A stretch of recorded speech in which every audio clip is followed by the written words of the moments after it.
which are the three stages of the Bardo. Some people consider that life itself is the first Bardo, and that's up here.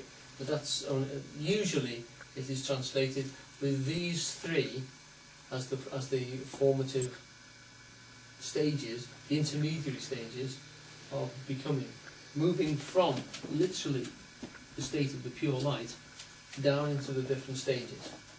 I've got a couple of descriptions here, which I just like to go through for you, because this is the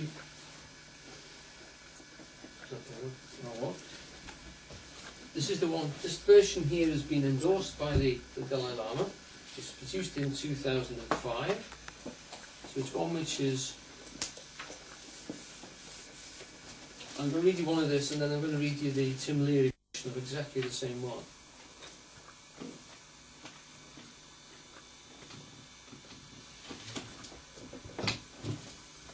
O child of Buddha nature. Now they even translate that. You're constantly referring to this person you're talking to, the dead person. In fact, he's actually in a state of death, or he or she is. By even that is redefined in different ways. This new version calls him child of Buddha nature. So you're referring to the individual who is deceased in front of you. O child of Buddha nature, that which is called death has now arrived. You are leaving this world, but in this you are not alone. This happens to everyone. Do not be attached to this life. Do not cling to this life. Even if you remain attached and clinging, you do not have the power to stay. You will only continue to roam within the cycles of existence. Therefore, do not be attached. Don't cling. Think of the precious jewels of Buddhism, O child of Buddha nature. However terrifying the appearances of the intermediary state of reality might be, do not forget the following words. Go forward, remembering their meaning. The crucial point is that through them, recognition may be attained. In other words, you may be able to recognize that you are pure consciousness, that you are the pure light of experience. That's called, in most of the text, the ground luminosity, that you are that luminous thing, the self-consciousness. All these forms are just the dreams that you're having. But if you can recognize them as dreams and pull back from them, then in that sense you can hold on to that, to maintaining that level of consciousness, which is a state that would take a tremendous amount of meditation to get to, as far as these lamas are concerned. But that high point there, it's worth jumping up at that point if you possibly can. That's the crucial time to do it, because to achieve that by merit would take a great deal of effort. If you have achieved that by merit, of course you go straight into that. If you haven't got any merit at all, if you haven't practiced meditation, they would say you won't recognise that. It'll be seconds. It will have gone before you even see it. And you might just catch hold of it here. You might just recognise from these heavens and hells that what you're watching is a dreamlike form of that. But most people, literally the vast majority, are rushed into the state here and are reborn before they even know it. Well, this is what you have to say. Alas, now as the intermediate state of reality arises before me, renouncing the merest thought of awe, terror or fear, I will recognise that all arises to be pure awareness, manifesting itself naturally in front of me. Knowing such sounds, lights and rays to be visionary phenomena of the intermediate state, at this moment, having reached this critical point, I must not fear the assembly of the peaceful and the wrathful deities, which manifest naturally. Go forward, reciting these words distinctly, and be mindful of their meaning. But that's the new translation. I actually prefer Tim Leary's version, and I'm going to give you Tim Leary's version of exactly the same section. If I can find it. Yeah, it is. The preliminary instructions. Again, Leary's worked with several Tibetan translators on this. Remember, in this experience in this session you experience three bardos, three states of ego loss. First is the clear light of reality. Next there are fantastically varied game hallucinations. Later you will reach the stage of re-entry, and you will regain an ego.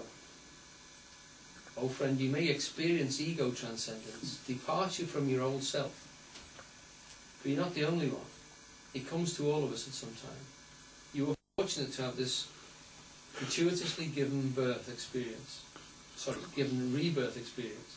Do not cling in fondness and weakness for your old self. Even though you cling to your mind, you have lost the power to keep it. You can gain nothing by struggling in this hallucinatory world. Be not attached. Be not weak.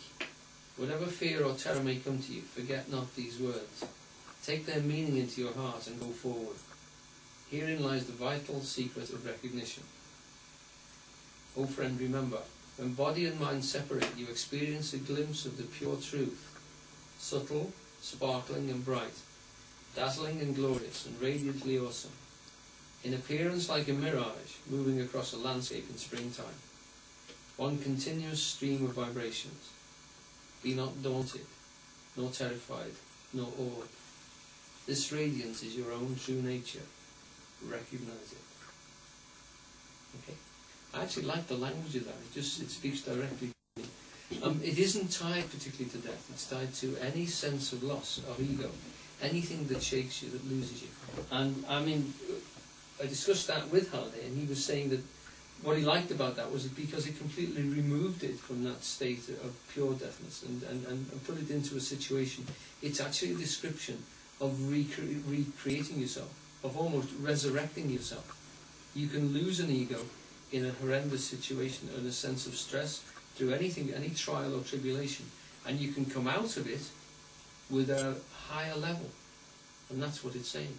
You choose when you're coming out of it, in any sense of loss of ego, you go through a period of stillness, of reflection, and coming out of that, you can choose to redesign yourself, to reform yourself so that you come out at a higher level.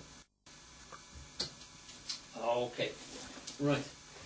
So we've got this process then, which is the Bardo. We've got these priests whispering in the person's ear. We've got a state which can go anything up to 49 days of the soul literally loosening itself, moving away from its old self, allowing that to die, not just physically but mentally. I mean, I think in Tibet they actually they destroy the body and they do all sorts of weird things. I think they burn them nowadays, but at one time they just used to chop up the bodies and leave them on the roof of the house for the birds to eat.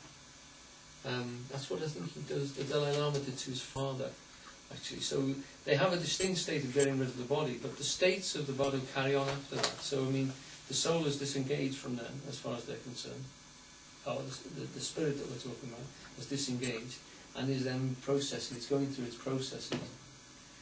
Still, the priest will be talking to it, and still the priest will actually be guiding it through those states and helping it to form and reform itself in terms of those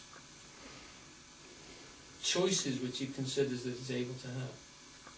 So, the Bardo of Thodol is then describing for people going through the most absolute sort of dissolution of body, mind forms, the total loss of ego, how to grip that and use it as a developmental exercise.